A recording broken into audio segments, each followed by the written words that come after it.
what's the workable future for Syria?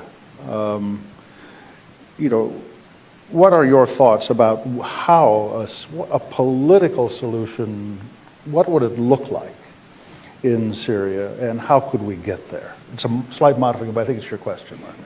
So in a perfect world, if everything was very easy to accomplish and someone somewhere had a magic wand, I think the elements would look slightly, would include, one, you'll definitely need a new constitution.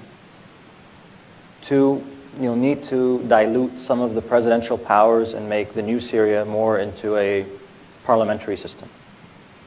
You will need to overrepresent the minorities in parliament the way you did in Lebanon.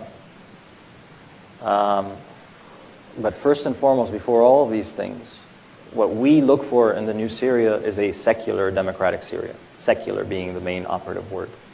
What we want to avoid is religious groups, be it from Muslim Brotherhood on one end to ISIS and Nusra on the other end, taking political control of a political system or taking advantage of a political system. What we want to avoid is having a group like Hezbollah, which is also ultimately a terrorist group, having a majority in parliament in Syria. So these are the things we want to avoid.